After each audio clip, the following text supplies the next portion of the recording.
Welcome to What's Up Conversations, a podcast with icons and legends of the video game industry. In this episode, my guest is the writer of many incredible story-driven games.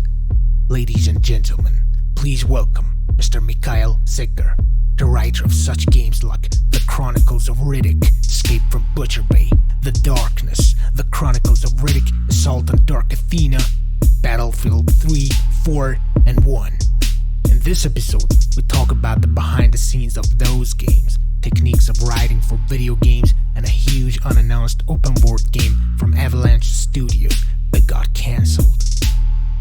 Please subscribe, share, and like What's Up Conversations on YouTube or on all the major podcast streaming services. You can follow me from the link in the description or from www.nikofarmusic.com. Alright, let's get into it.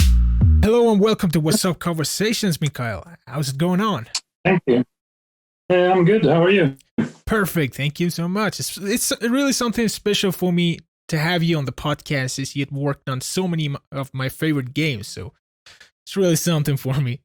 Yeah. So let's go back and talk about your breakthrough to the game industry. How did you end up writing for games, and was it something you always wanted to do? And tell me about the early days.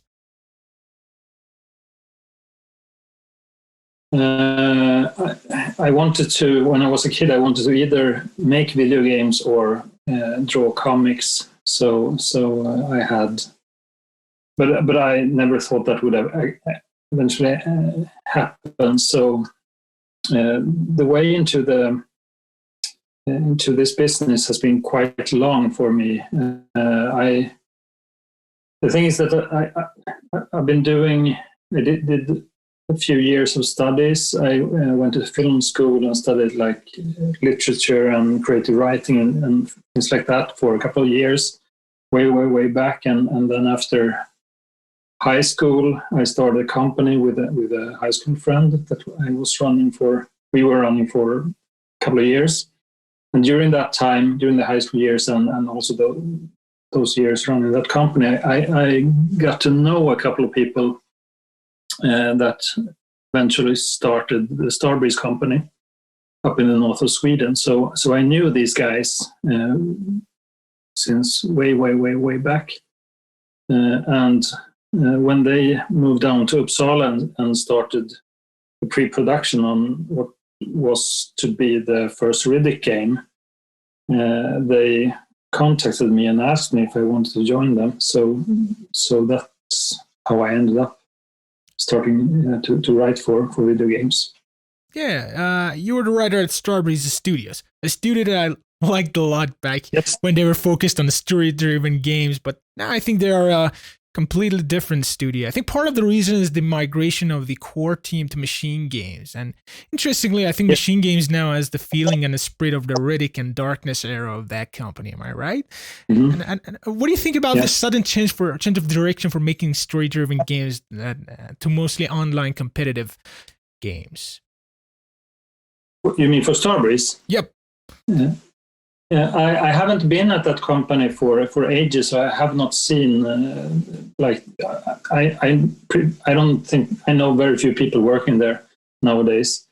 As you said, the original founders of Starbreeze, or the core team that I worked with on both the two Riddick games and the Darkness games, they have pretty much everyone of them has left, and most of them are at Machine Games. And those people I'm still in touch with a couple of them. So I know their way of working very well. So they took their mentality and way of constructing games with them when they left for Machine Games. So that is why you see the later games coming out from Machine Games are more in the spirit of the early Starbreeze games. So I cannot really attest to what has been going on at Starbreeze the last, I don't know, what is it, 5, 6, 7, 8 years or something like that. Yeah. I've been doing So let's talk about the Chronicles of Riddick, Escape from Butcher Bay. This is a very rare game that was based on a movie, but ended up being better than the movie. I was 13 when I played that game, and instantly became one of the best games I ever played. Digital Foundry was playing the game recently, and they were talking about the visual of that game. I was amazed by the artistry and the technicality of that game. It still holds up. But I guess the important factor of that game was the atmosphere of the Butcher Bay. The story, in my opinion, was way better than the movie. The depth of the characters, the favors you had to do for others, the connection you had to make between people, and mix it with thrilling, kind of thief-like stealth.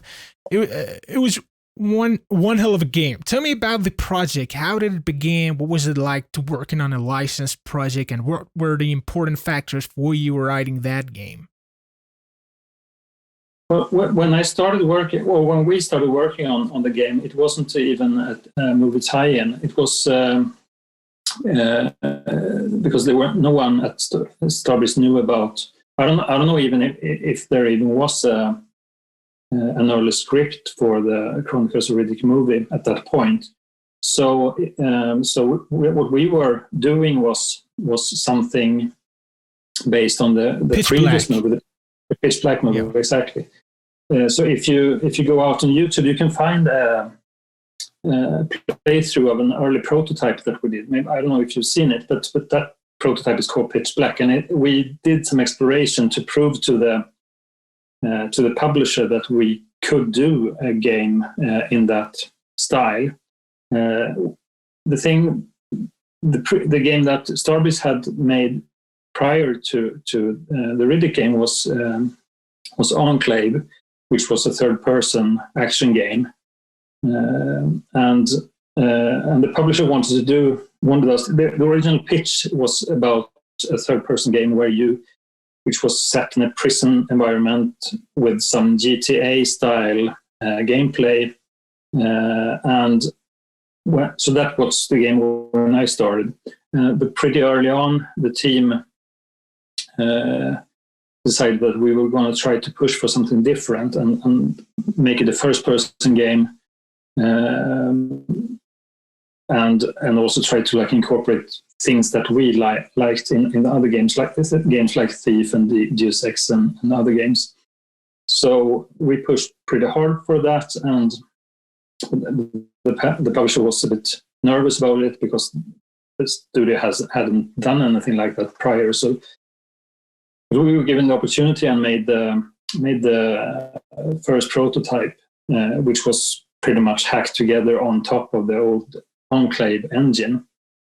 And we tried out the mix of stealth and the adventuring part, trying out some simple puzzles, but and it was a really good learning experience because we figured out a number of things, like how hard should the puzzles be, how much hand holding do the player needs, and stuff like that, and also a lot of design things about how the scale of the environment and all those things. And in parallel with that, the lead programmer, Magnus, was experimenting with rendering technology and did some tests, and we tried to figure out how much visual fidelity could the engine handle. So we, during the course of the game, we had to do a lot of creative things to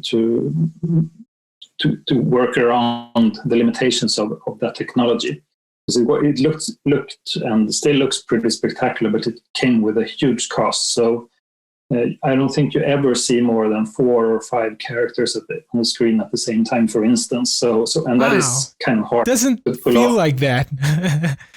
Exactly. So that we did a large number of tricks to get the feeling that you always have people around you, but you never actually see more people on the screen at the same time. So, but during the course of the development, it became apparent that there was a movie coming out. So we got to see a script for the Chronicles of Riddick movie, and got tied up with Vin Diesel and his crew at Tygon, and then things started to.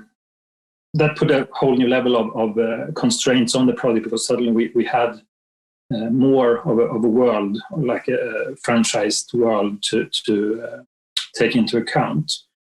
And that was a lot of fun. It was some struggle, and also we given a lot of our ideas were incorporated into that world. We got some ideas from Tygon and Vin Diesel.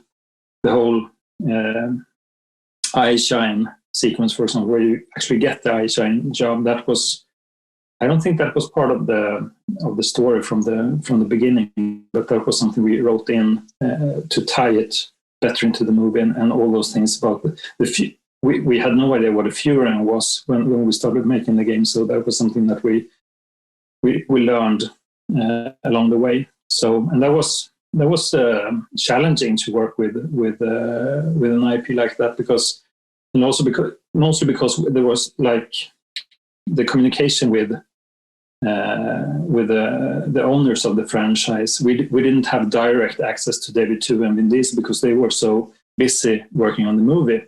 So we had people in the middle that dealt with the communication. So it could take a long time sometimes to get feedback. So we did something, we did a milestone, sent it off, and sometimes it took weeks or maybe even longer to get feedback. And it was really good feedback, but at times we felt that, okay, this is good feedback, but it's coming too late. So we had to like maneuver around that. So it was a bit of a challenge, but it came out good in the end, though. Yeah, Universal was behind the movie version of Riddick, right? Right. Yes. Yeah. That game was way better. I mean, Pitch Black and Riddick became a cult classic of the movies, but the game is also a new standard. It was awesome. So after the Riddick, you went to write for a game that is on my top 5 list of favorite games of all the time, and it was The Darkness, based on the comic series by Top Cow. And just like Riddick, I believe the game was way more better than the comic. Let me tell you why I think the story of Darkness is one of the best stories ever told in video game history, and I'm gonna tell it with an example. Right? It's Jackie's 21st birthday. His uncle betrayed him. They're looking for him to kill him. A demonic force is awakening within him. He knows that his life has changed, and at the end of the day, he visits the love of his life, right? The only person that matters to him is her girlfriend, Jenny. In a game that you shoot mafia members in the streets of New York with the help of demonic forces, the game suddenly pauses to spend time with your love. You visit Jenny's apartment, blow up the candles, and a dialogue option appears that it says, "Tell her that you love her." The player chooses it, and Jackie says, "Jenny." Jenny answers back, "What?" And Jackie says, quote, "Nothing," unquote. I mean, wow. Jackie loves her, but also he knows if he says, "I love you," the connection with him is going to be stronger. What if he dies? I mean, what if he drags her to this new life? Jackie is having a second thoughts about this relationship, not because he doesn't love her, because he loves her so much. And this was just a small example of the entire game. It was a masterpiece of storytelling mixed with fun and innovative gameplay. Please tell me everything about working on that game, the story experience of working on The Darkness. The Darkness experience for me was, and for the team, was very different from Riddick, because we had it was still working on an IP. So we took another like other people's work and trying to make that into something new. But what we did early on was to hire Paul Jenkins, who, well, even before that, when the opportunity to make the Darkness game came to us, we started by making sure that we got hold of every single copy, every single issue of the comic. Yeah, And I didn't know the comic that well. I knew a little bit about other similar comics, like what's it called, which I can't remember the name of that comic now. Oh, never mind. So we sat down and read through all the comics, and we found that the quality of the writing was best in the ones that were written by a guy called Paul Jenkins. And we felt that, okay, we want to work with that guy. We knew that we wanted to have someone external to work with for the writing process. So we contacted Paul Jenkins, and he was on really good terms with the owners of the franchise. So as soon as he was on board, we could do pretty much what we wanted. If Paul Jenkins was okay with it, the owners of the franchise was okay with it. So that made things much easier in terms of communication and like moving forward. So we could write the game and make it happen in a much smoother way. There were other types of challenges with that game, though. So what we did was we flew. Paul was situated in the UK, I think. Yeah.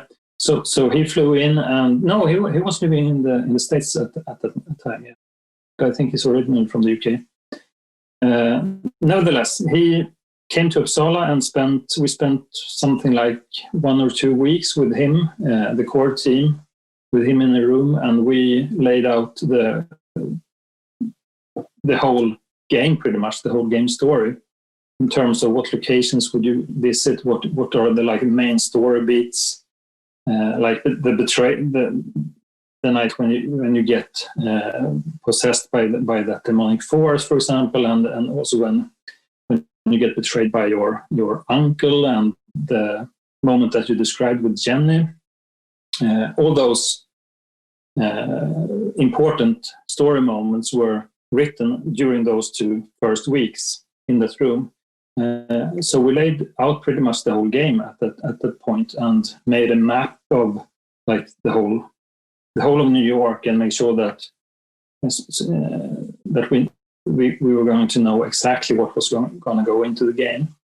So the group that worked with that was people from all of the disciplines of the game. So we had the lead gameplay designer, we had the lead level designer, the lead scripter, the lead programmer, me as the lead writer, and so forth. So all disciplines were able to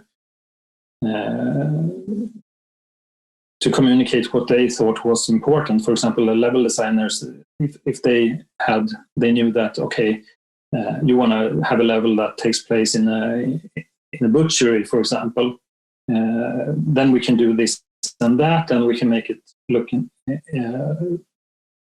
like this, and they showed pictures, and we were working back and forth.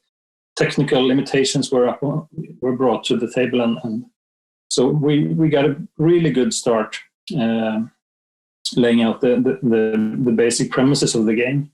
So from there on, it was, to simplify, it was more or less about filling in the blanks, like what happens in detail during the whole game. Of course, some things changed, and we were throwing things around a little bit, and I think we cut 1 or 2 small sequences and added a little bit of other parts.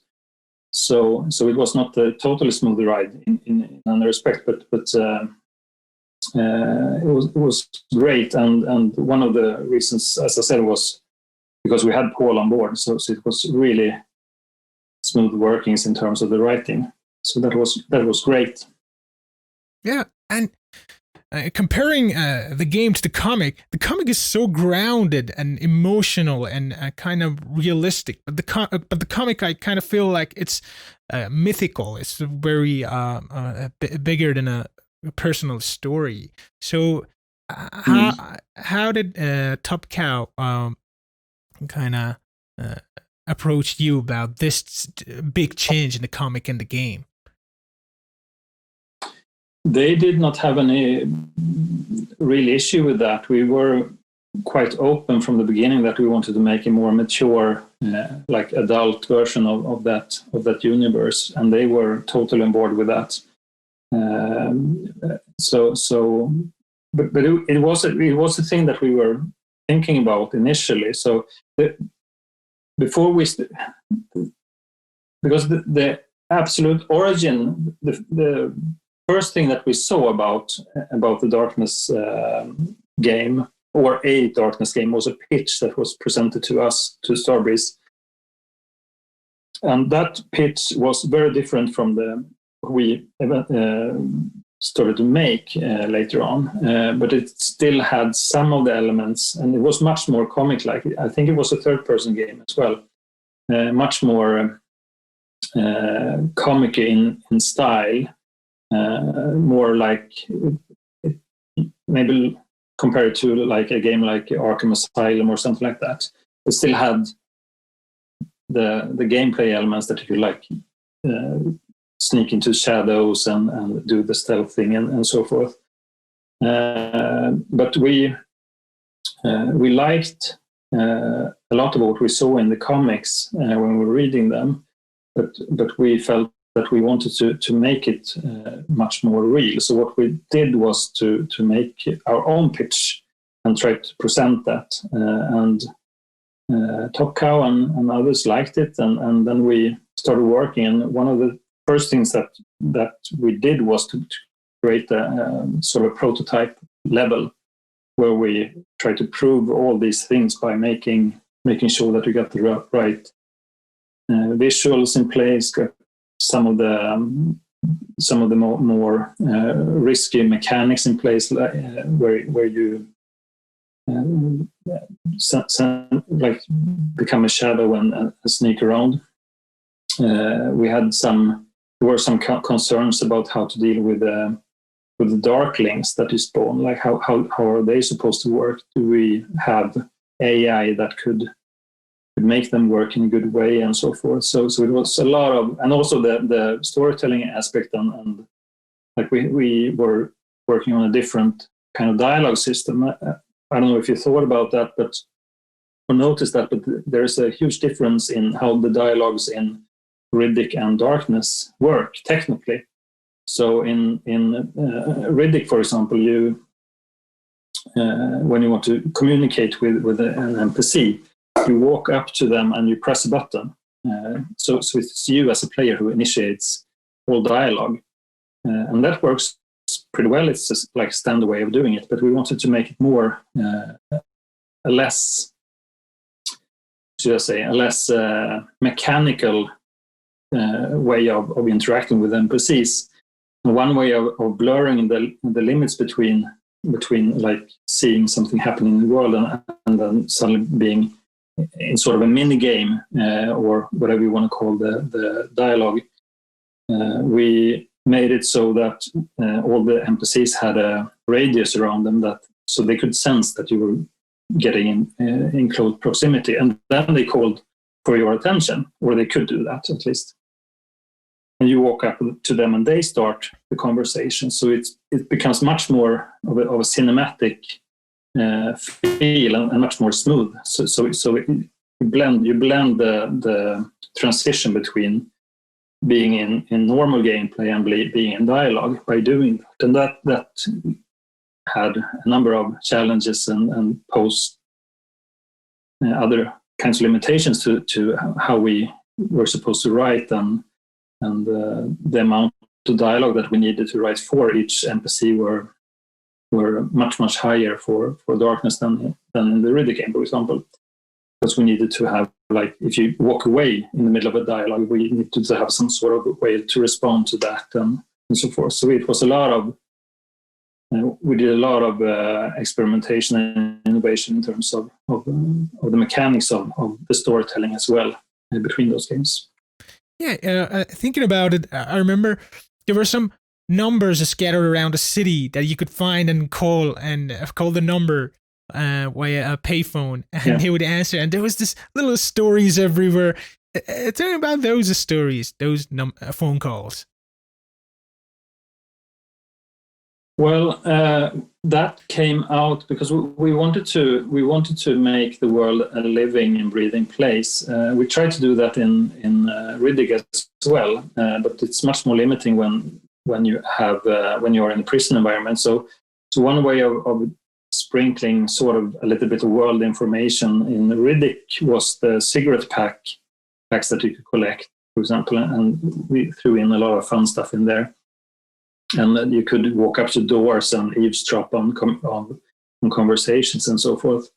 But in Darkness, since we were in a big city, we felt that, okay, we can do much more here. So the idea came. I can't remember who came up with the idea of the phone calls, but the idea came to, well, how should we do that? Like, because we can't make an open world, so you can't have it that the player could walk into like any apartment and start listening to what's going on. So we were limited to the number of places that you could actually visit, but we could put up payphones and make sure that you could interact with them, and that from somewhere around there, the idea came to sprinkle out the phone numbers, and then we had an opportunity to just fill the game with VO content, which is fairly cheap.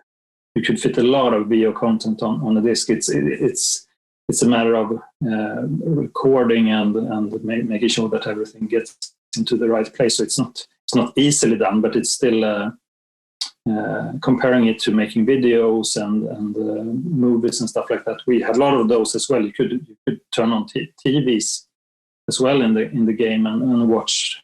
You could watch a whole To Kill a Mockingbird in that film. The entire film. Yeah, that's crazy. Yes. And if you stayed on the couch with Jenny enough, this trophy would unlock. Like you spend time more than usual. Yeah. So we had a lot with that. I can't remember if I think it some there. I think there's some dev voices in there as well. I remember when we did Riddick, a lot of towards the end of a project, there are days when you're waiting for bug reports and stuff like that. So you could have a couple of hours waiting for things to show up.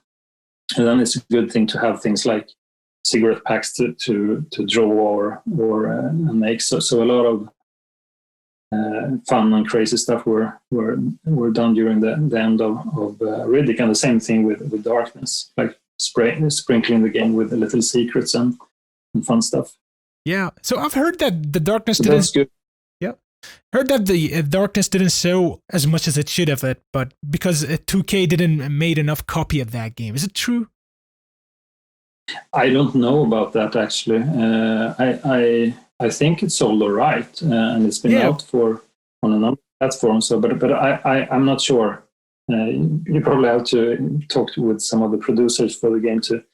It's backward compatible right now on Xbox platforms. I encourage people to go and play that masterpiece. And it looks amazing even right now. So have you played the second one? Made by Digital Extremes. I haven't played it. I've seen it and I've seen playthroughs of it, but I know pretty much nothing about the production of that game. It was a totally different company that made it. So yeah, I played the game, didn't like it. They came into sort of like a similar situation that we did, that they had suddenly had to take into account our work to like continue the building that IP. We did take some liberties, so there are some differences between the story in the comics and the story in the game. I think Uncle Paulie, I don't think he was the same character in the comics. We did some changes with that. I remember. I can't remember exactly what the changes were, but it was to make for a more dramatic game or a more dramatic story. Yeah. So I'm curious about the process of writing a game like The Darkness. When you have a plot and a certain beat points, and also you have gameplay mechanism. You also mentioned something about a level design. I wanted to work out a level in a butcher shop, and it was interesting. Did they approach you like, hey, I want to work on this part of the city and make something up about this and this story? So how do you make sure that your story is exactly what you wanted, and meanwhile it's dynamic enough to work well with other section of the game? Well, the thing is that writing for video games is a hugely collaborative process, and you iterate as well. So that is why, for me, it's always important when I have been writing to be sitting with the team. So we usually have a number of writers on each project. On the Riddick, we had 3 writers. And there were other people that did some minor writing as well. And on Darkness, we were also 3 writers. And on the Battlefield games I've been working on, it's been more than that.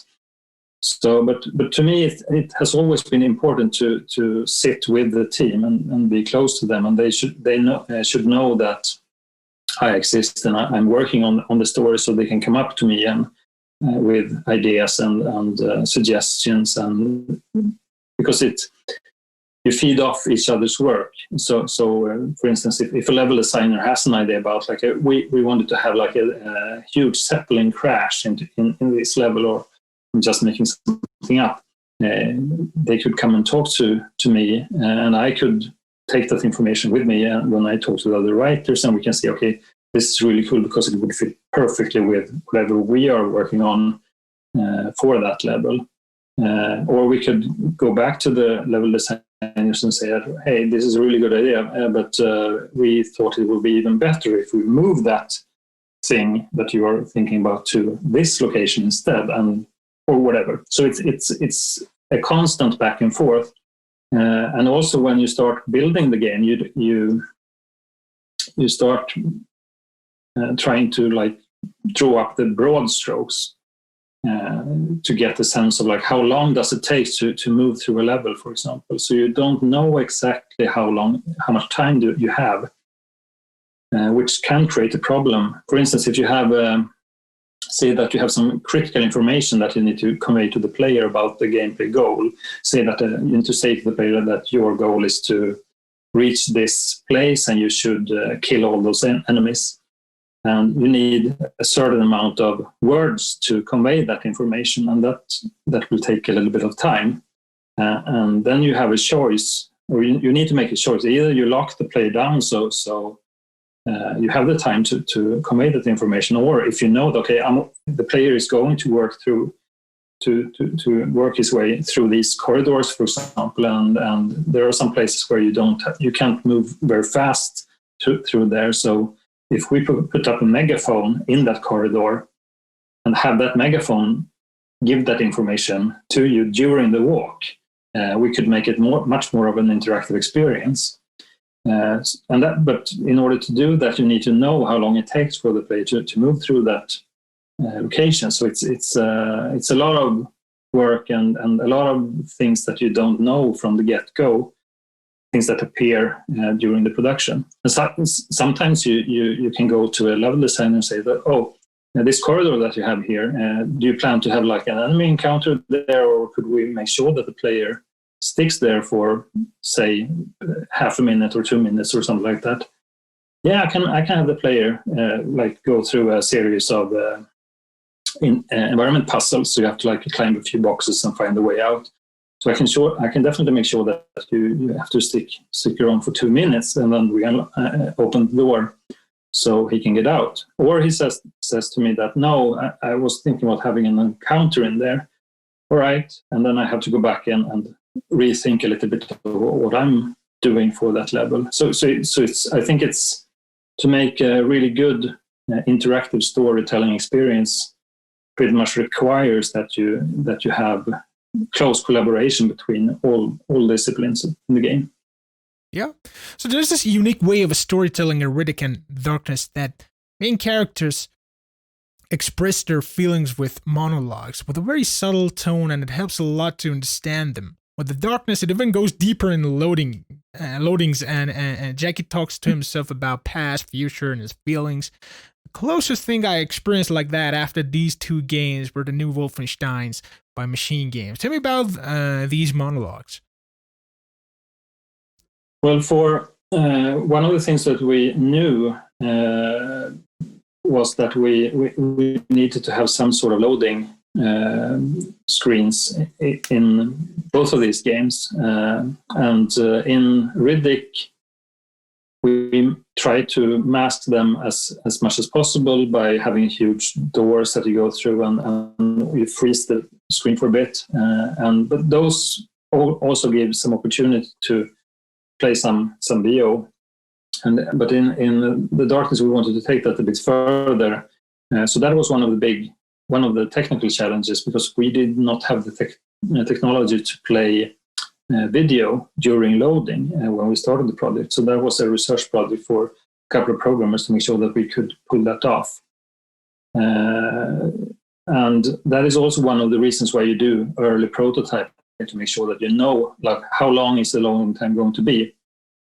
So you try to test that out, and as soon as you know that, okay, we need to fill this, because loading is really boring. You don't want to like sit on the screen that says just loading. So we felt that this is a really good opportunity that we should not miss. So we need to make sure that we do some kind of storytelling here. And the easiest way of doing storytelling there is to have a couple of screens with text that sort of tell a backstory. So you can have mission objectives, or you can have some parts of the world building like presented there.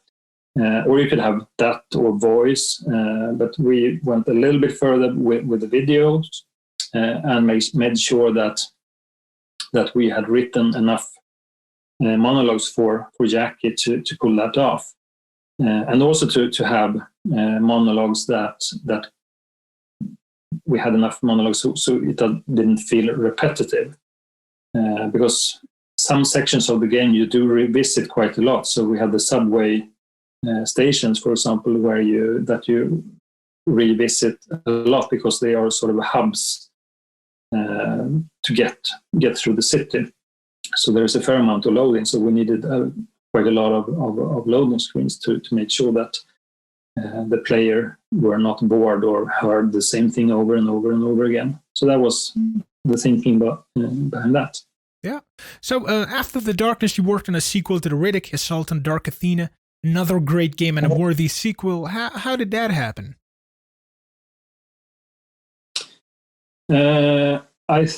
It started out as because there was plans to do a port of the original Riddick game to the 360, I think it was. And in doing that, we and the publisher felt that we wanted to give the players a little bit more, not just the same game. We had done some extras that were included in the PC version of the Riddick game. You had the developer commentaries and I think it was one or two small extra bits of story that were included in the game. The whole, when you play the Riot Guard towards the end, I don't think that was part of the first version of the game. I think we were adding that for the PC version. But so when the port to the 360 came, when those talks began, we were trying to figure out ways to something new for the player, like what should that be? And we started writing and designing a kind of a smallish extra adventure that was supposed to be, I can't remember exactly how long, but maybe 3 hours or 2-3 hours or so. That was the Dark Athena campaign. So that was originally meant to be just an extra on that disc. But as we moved along, it grew. So after a while, it was decided that this was going to be its own game. But at that time, I had actually left Starbase, so I was working on the first part of it, and we were part of writing that story. So after I left, they continued working on that and extended the story. So there's a story beat. I think it's maybe halfway through that game that was supposed to be the original ending of that campaign, and then it continues after that. And I think that if you know that, you can probably feel that there's something happening there, like in the arc of the storytelling. So it's always tricky to both remove too much of a story and also to like extend a lot into a story, so you get like a shift in the story beats and like the pacing and so forth. So that was how it happened, as I remember it. Do you think they're ever going to make another Riddick game? I have no idea, actually. I know that Machine Games are busy working on an Indiana Jones game right now. So they just announced it a couple of days ago. So that is going to be spectacular, I'm sure. So I don't know. I know that when the Chronicles of Riddick movie were made, they had David Twohy and Vin Diesel. They had, I think they had plans for more than one movie. I think they were thinking about like a trilogy or something like that. Yeah, another kind of reboot one came, I think in 2013 or 2012. Yeah, yes. It was called Riddick. Yeah. Exactly. So, but I think that because it didn't do that well, the first movie, the Chronicles of Riddick movie. So I don't think they got the opportunity to make what they originally intended, but then came back to the character later on, as you say, with that last Riddick movie. So, but you never know. There's a mobile Riddick game done by a Swedish studio. I haven't seen that game, so I don't know how it is, but it came out a couple of years ago. So there, I wouldn't be surprised if there will be more Riddick games or more Riddick movies, for that matter. Yeah, we need a Riddick game, we need a Thief game, and we need a new Deus Ex game, and no one's making them. Yeah. So you never know. Oh yeah. So tell me about your departure from Starbreeze. What happened? Well, it wasn't more than I had been. I was living in Stockholm during my whole time at Starbreeze, and Starbreeze is located in Uppsala, so I was commuting back and forth. And then I started a family here in Stockholm, and after a while, I felt that it was a bit too much to travel that far for work.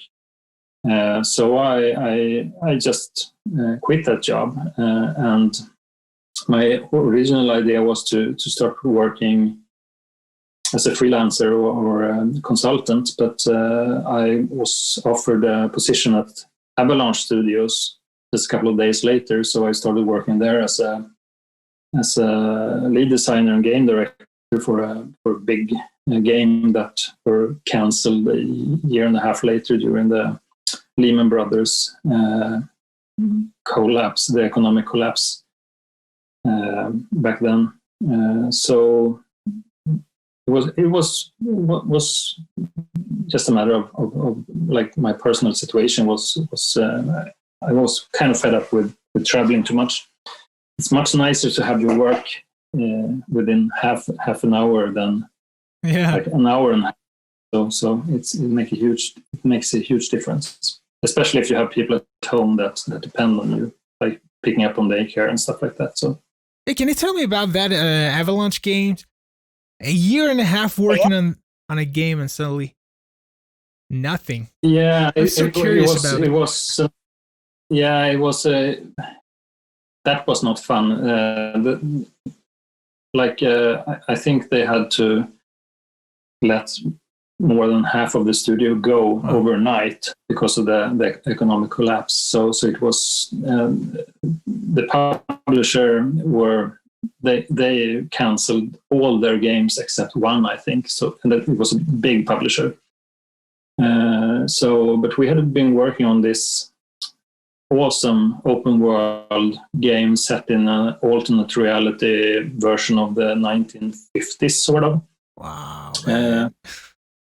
It was insane. We had a huge 8 by 8 kilometer version of London running that looked spectacular. But we didn't have skyscrapers, but we had like inverted heights. So the city grew downwards towards the bottom of like down into the ground, and was like you could fly zeppelins and airships and so forth, and planes and or jump down into these really deep holes in the middle of the city. So it was visually and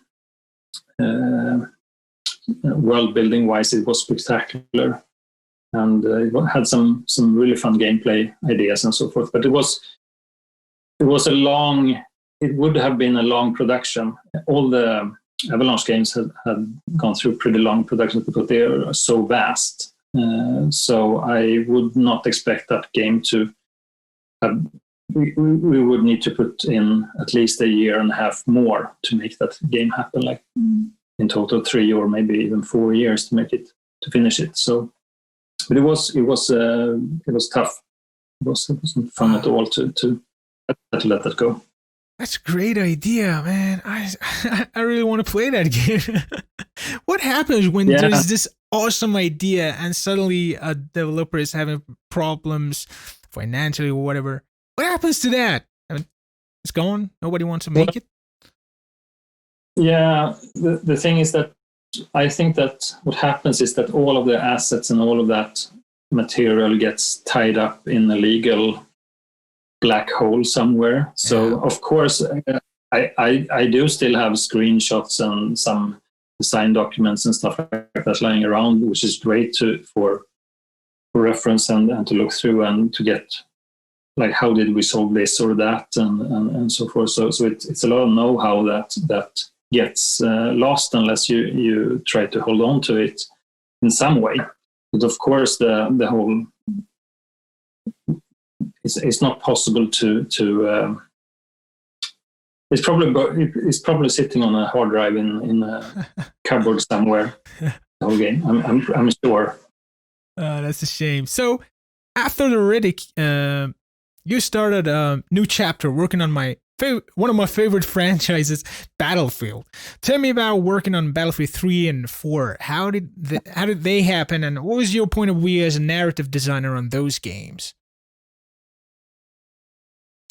I wasn't a narrative designer on those two. I was hired to Battlefield 3 to work with the narrative. It was unclear at that point exactly what I was supposed to do, but the lead designer was also writing the game. And we had an external other writer that we worked with, and a couple of the multiplayer part of that game had some writers doing stuff as well. So I came in, I was hired or contracted to help out with that game, and they had come pretty far into production at that point. So they had a couple of levels that were working, and they had a story idea, and then we started to dig through that material and try to figure out like how do we tell a coherent story here. And one of the problems that we faced during that production was that some of the games, the original idea of the storytelling for that game was to tell the experience of war from a different number of perspectives. So you had like the mission where you were a pilot, and you had the mission where you were commanding a tank, and other missions you were like running in the streets, shooting. So it was a mix, and you play different characters throughout all these missions. So one of the challenges was to try to tie that into something that was coherent and told an overarching story. It was really tough to do. Mainly, I think, because the order of levels were shifting around quite a lot, at least for not towards the end so much, but at the beginning when I was working the first couple of, I think it was a half a year or a year or so, the order of the levels were shifting around to get the right pace, gameplay pace. So that posed a lot of challenges on how to like stitch the game together and not lose all those threads. And then I think it was some cuts that happened pretty late, and we very, very late in the production, we tried to, we felt that it was pretty much impossible to follow the threads as a player just by playing through all those games. There were some aspects of the story that was sprinkled through the games, but since we had thrown things around so much, it was almost impossible to follow what was going on. So what we came up with was that idea of having this interrogation in between the levels, where you had one character that was interrogated by some CIA agents about some events that had taken place. And he was retelling the story from his perspective, and you got to see what he was retelling from other points of view. So that made it possible to follow those threads, even though it's still quite hard to actually follow what actually happens in the game. And that was the best we could come up with. And then towards the end, you actually play that character. You go from, there was an idea we had pretty early on that we should have these as movies in between the other sections, but at some point we wanted to break out of the movie and make that interactive and make that into gameplay. So that was a plan we had from the beginning for those sequences, and that it was what we made.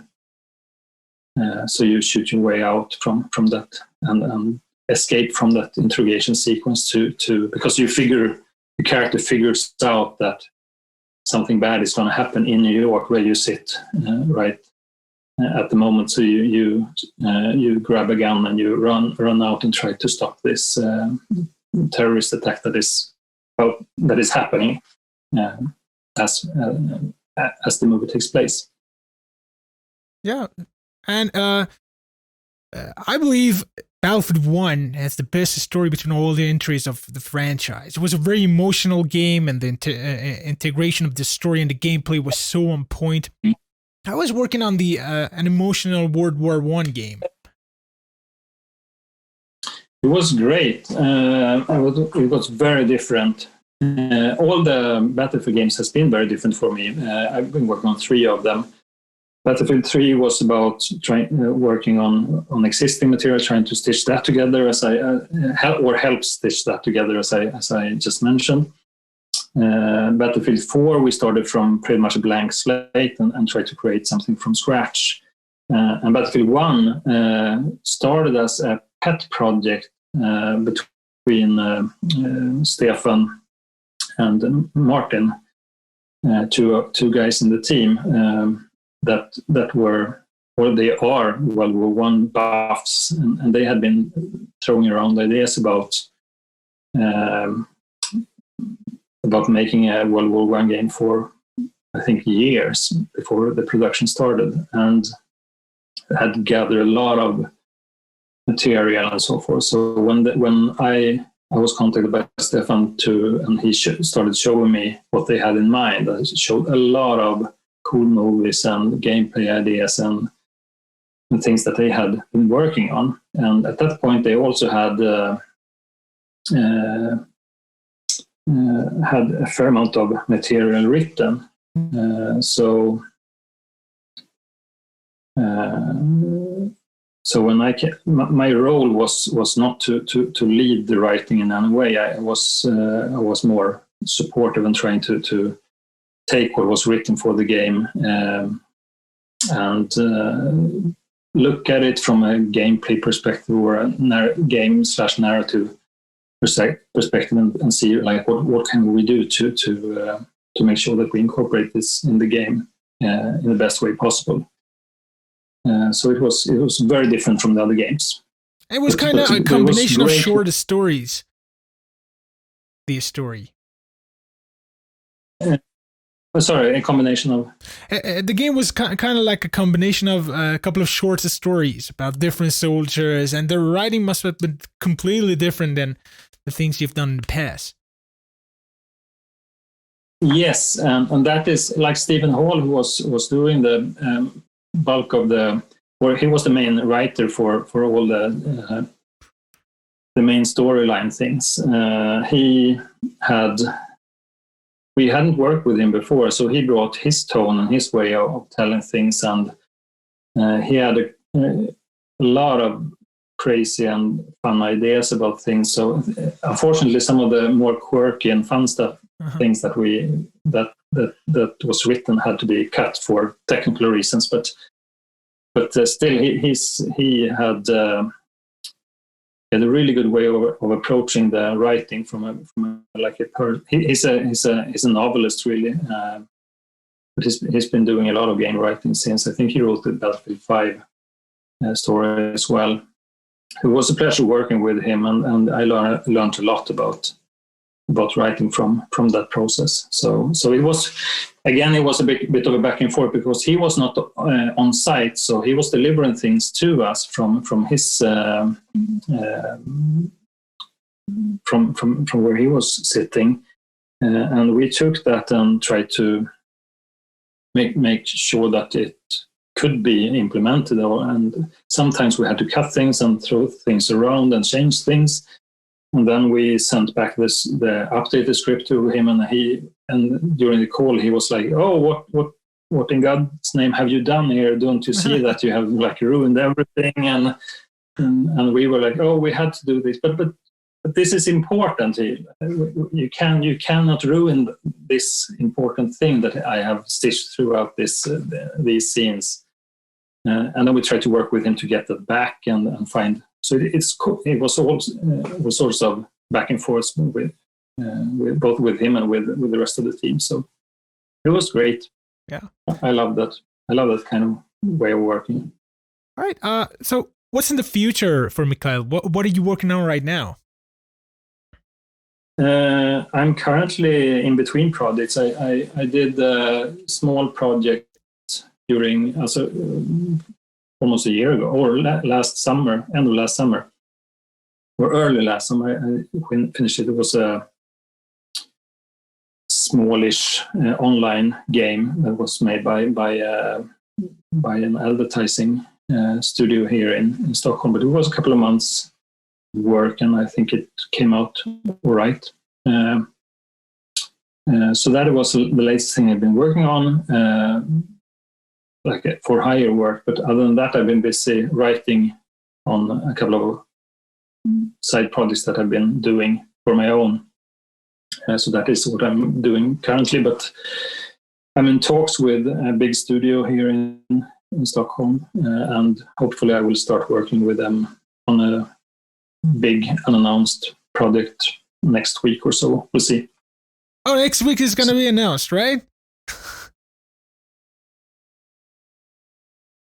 Sorry, what? Say again? Yeah, we got cut off. I mean, is it going to be announced next week, or are you going to start working on it? No. Yeah, it's not going to be announced next week. It's probably a year away or something like that. I'm not sure, but and I had the first talk with them 2 days ago. So we're in the middle of figuring out how I can help.